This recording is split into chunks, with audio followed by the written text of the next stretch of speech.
Day 3 of planting these, and week 7 since I got these in, all of them planted in the buckets. And finally, 6.5 weeks in, I get them, 9 of them planted here. Hazelnuts and service berries. And when my husband digs the next part of the trench, I'm going to have him haul all that clay off. I won't need it, and if I do, I'll just get a wheelbarrow at a time. It was so much more work to go over the mound and slipping and falling. I was so filthy yesterday. Goodness, my feet were orange all the way through my socks. My socks will never be white again. So, lesson learned. Let him just go ahead and take it. And then there was also, when he clears it, some of it falls back into the trench, and that's going to be probably more than I need to mix with the compost for the next batch. I've gifted some of the witch hazels, and I'm going to take some more today and give them to a couple of friends and swap it out for some other stuff that I'm doing. But I definitely have concerns about the Kentucky coffee trees, as far as them just getting very invasive. And I'm going to have to do a lot more research on that, but it's still a pretty plant and fast growing, and if it's got more uses than negatives, then I'm going to go with it. So, witch hazel's just a lovely thing. I bought some gooseberries. I don't know if they're going to survive. I got them really cheap, so I'm trying to doctor them and see if that'll work. The plums are doing well. The goji berries, those two are definitely dead. The wild persimmons, they're all doing well, I think. The sandbar willows. The pawpaws, I'm kind of excited about this one. I think they all are budding or leafing. So I've got them to deal with. Here's the ones that I will put into the trench, the next part, the service berries and hazelnuts. Here we have the service berries. And here's the pecans. Here's 2 of the pecans. This is 7 weeks they've been in the containers, and 2 of them have not budded, not showing any real, I thought they were, but not showing any progress. Had to move the kiwis. They're all doing well. Interesting note, they all have the same soil, but the ones in the buckets, and those buckets only have 1, maybe 2 holes about 2 or 3 inches up on the sides, compared to the planters. They have the same soil, but the planters, of course, have that little hole in the very center for drainage.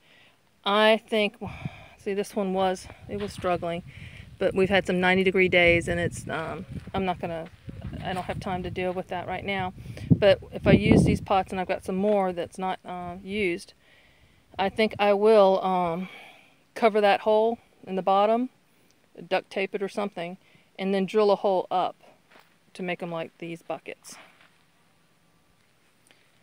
Still, the ones that are multiples in a bucket are doing so much better. Not just that they look fuller, but this is just one right here. This is a black walnut. And none of those in the buckets by themselves are this big. And there's a couple more that are, well, 3 or 4 more that are bigger than the ones that are in the single buckets. Again, sharing the interesting thing about mulberries, they do have different leaves. This one right here, look, that one, that, all on the same, see, and look. So it was kind of confusing me at first. I didn't know if I had gotten some rogue plants in with these bare roots, because when they're bare roots, it's hard to tell what they really are.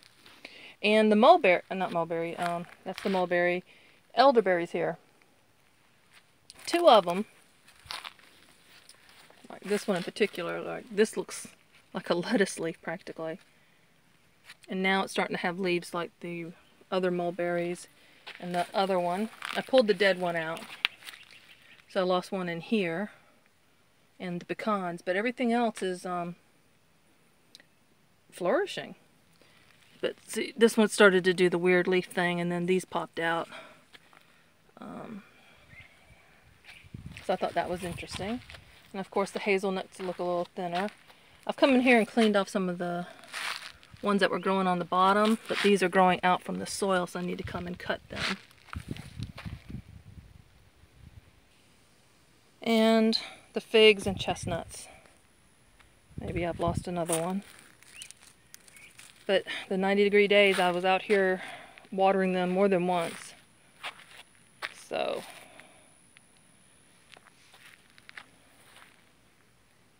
this is a beautyberry bush.